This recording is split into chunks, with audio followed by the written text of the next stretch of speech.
Alright, just a quick disclaimer before the video starts.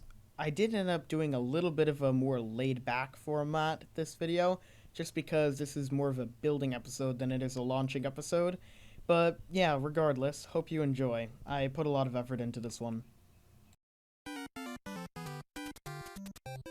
Hey guys, welcome back to the video. We're starting this off. The date is March 29th, 1965, and we're starting this video by constructing the Atlas Agena, which was a launch vehicle used by NASA in the 60s to launch interplanetary spacecraft and later used in the Gemini program. I ended up pulling the first stage directly from our Atlas Able, and here we are on the launch pad doing a test simulation. Actually, this went surprisingly well. The only issue that we had was the thrust-to-weight ratio on the Agena upper stage was a bit low, so we actually ended up having to pitch up quite a lot, as you're seeing now, to not re-enter the atmosphere. Here you can see me building the Mercury capsule. I ended up putting it on top of an Atlas Centaur because of two reasons. One, it's cursed, and two, just Mercury Atlas wasn't enough, because I'm not good enough at the game to get that into orbit apparently, so I did this instead. Besides, this means we'll be able to modify it for future crewed missions, and probably use this, or at least some setup similar to this, for a long time to come. As you can see, I put solar panels on the Mercury capsule so we can keep it in space for longer and do more prolonged missions without spending money on Gemini capsule and stuff like that. So, I pulled the first stage directly from the Atlas Able once again, and here we are on the launch pad. And back in the VAB. Yeah, I forgot to put avionics on the first stage.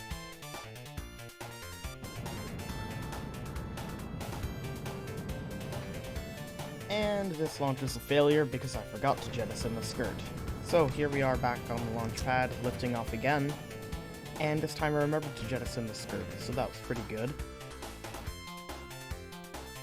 This spacecraft actually has a surprisingly high amount of delta V in orbit with the Centaur upper stage still attached, so theoretically we might not need to unlock the Gemini capsule, because I know that the Gemini docking mechanism can fit on top of a Mercury capsule.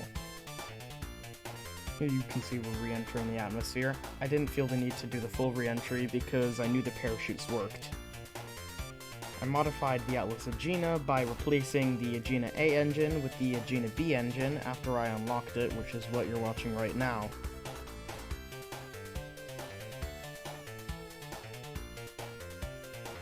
And here's a solid 35 minutes of me struggling to attach that stupid first stage.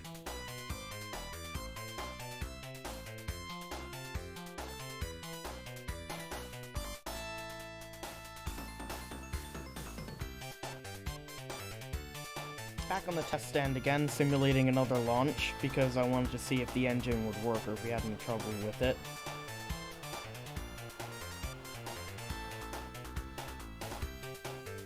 Bruh, literally all of the engines failed. I don't even know how that happened. Honestly, I genuinely think this game hates me sometimes.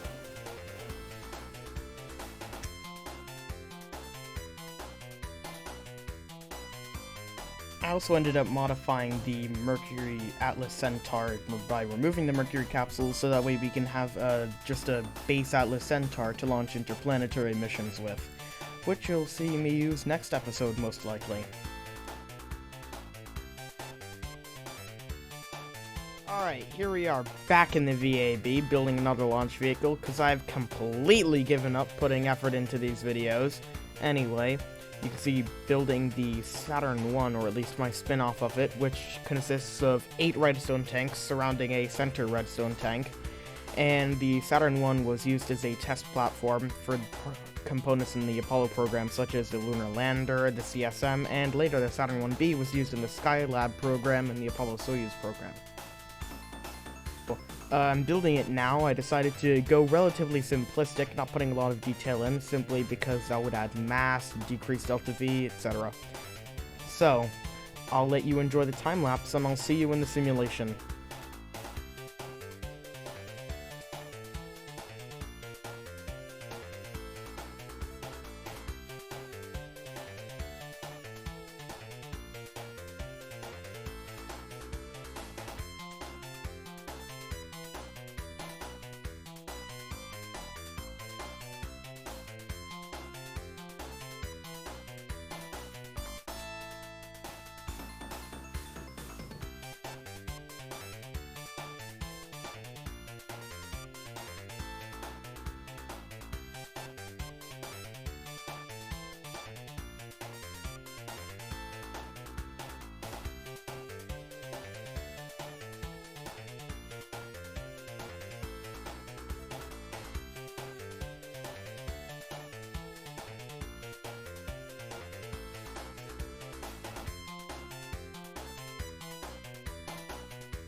Alright, so you can see right now we are on launch pad, and we have a successful liftoff of the Saturn 1.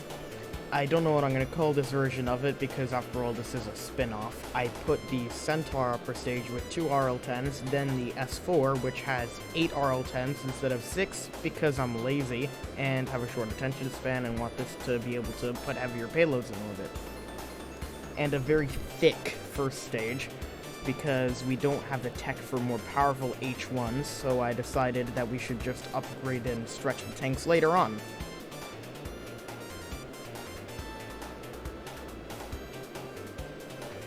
Coming up right now is stage separation. I absolutely love stage separation. Look at this.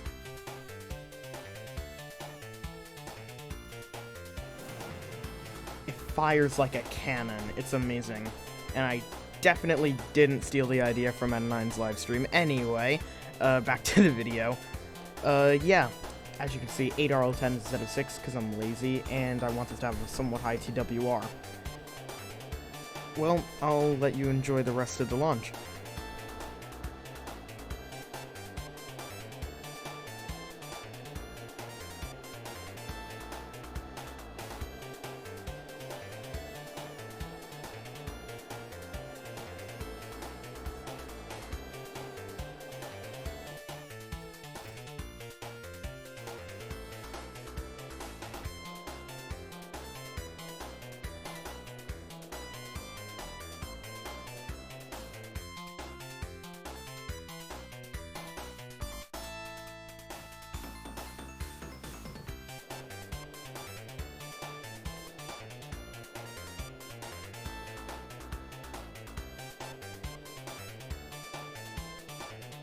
This thing actually has a lot of delta V once we're in orbit, which is really surprising. It actually has almost 7 kilometers per second with no payload, so we might actually use it for some maybe heavy interplanetary missions, or more likely, the first lunar lander. Anyway, I'll save that for the next episode, and we'll get back to building stuff.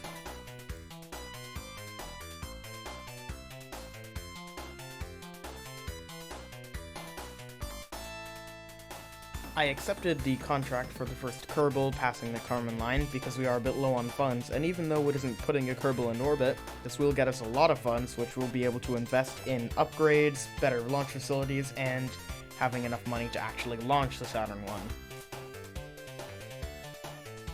And speak of the devil, I am designing a spacecraft that will actually be the first space probe to go on a lunar flyby right now, which will launch atop the Saturn 1.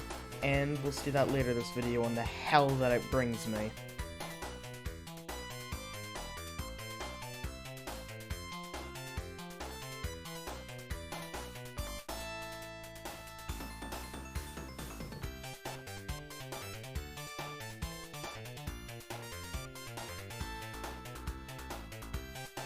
And as for that Kerbal passing the Kármán line contract that I mentioned earlier, you can see I'm just taking the Mercury capsule that was on top of our Mercury Atlas Centaur and putting on top of a bootleg redstone first stage that I just screwed up by adding some stupid paint scheme because I really don't care about this rocket that much. I'm only going to use it once, but I need something to be able to put this into space for as cheap as humanly possible.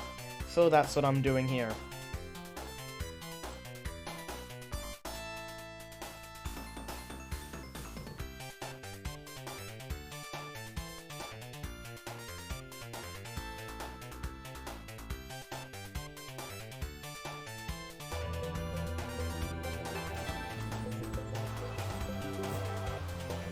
I didn't even bother doing a simulation, which was kind of the biggest mistake that I made, because as you can see, we don't have any avionics. And actually, the SRB on the launch abort system, for some reason, it didn't produce any thrust.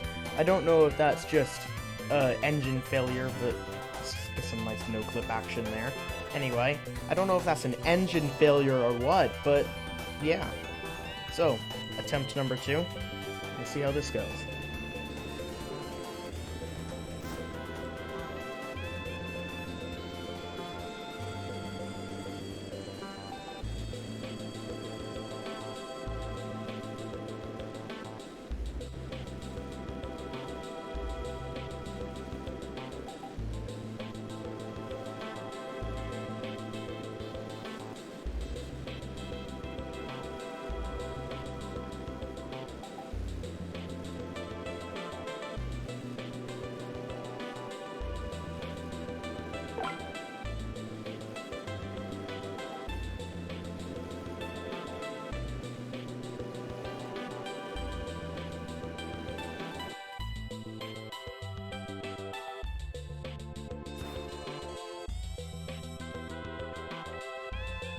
And with that successful stage separation, we have officially put a Kerbal beyond the Kármán line and into outer space.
And we have a successful splashdown. And with that, our manned space program has officially begun. Here we are launching our first lunar mission, which will be a flyby. I ended up calling it Luna 1 because I'm definitely not ripping off the Soviet Union. Anyway, we have a successful liftoff, and I'll talk to you more at stage separation.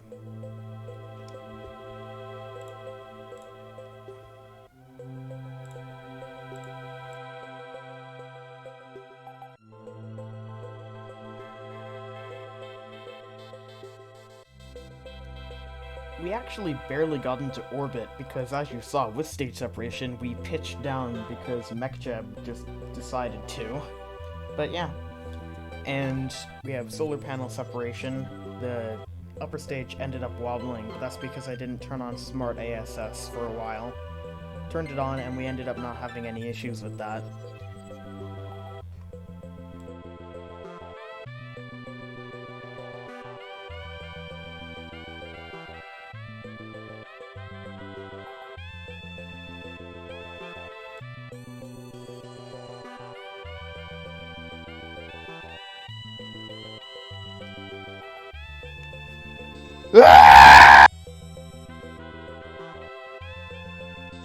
You know, I'm starting to think the catchphrase for this YouTube channel should be, another engine failure. And after making absolutely zero changes to the launch vehicle, back on the launch pad for another launch. Let's see how much we fail this time. And right off the bat we had an engine failure. Let's just add that to the list of failures we've had this episode.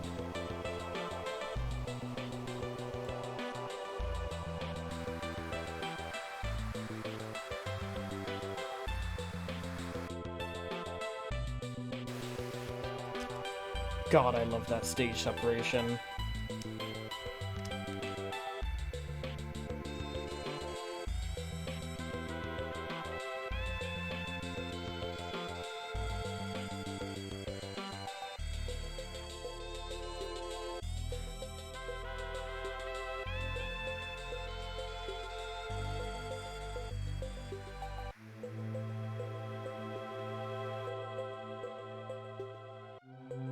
And we are now successfully in orbit.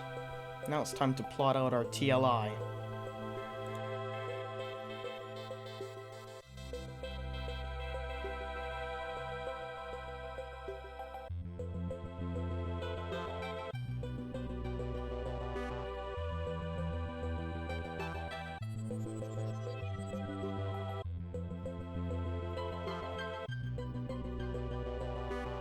You know, before this mission, I never actually thought that doing something so simple as plotting a lunar encounter could be so painful. I spent like a half hour just trying to get this stupid encounter as close as possible.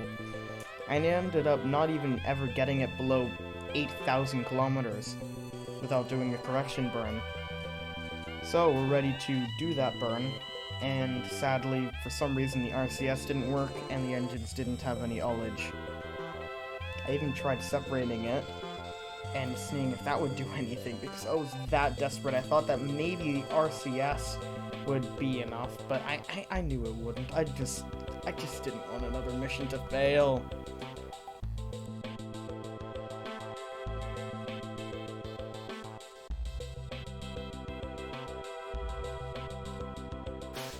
Back on the launch pad for attempt number 3 at our first lunar mission. Let's see if we actually get to the moon this time, for God's sake.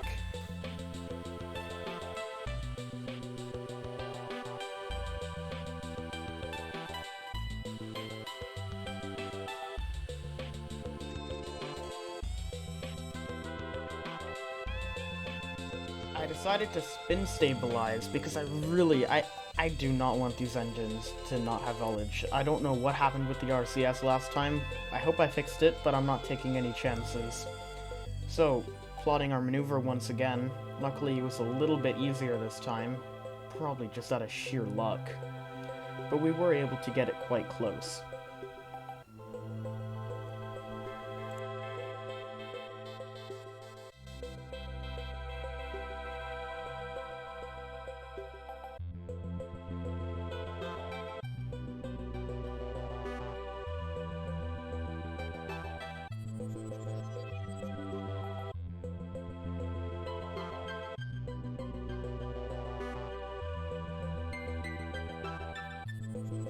Alright, so we're at the maneuver node, engine ignition, and this time we were actually able to ignite the engines, which is pretty good, you know.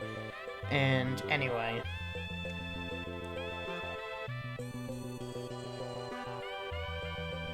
we have successfully gotten a lunar encounter. Just some fine-tuning adjustments with the RCS, and we're on our way to the moon.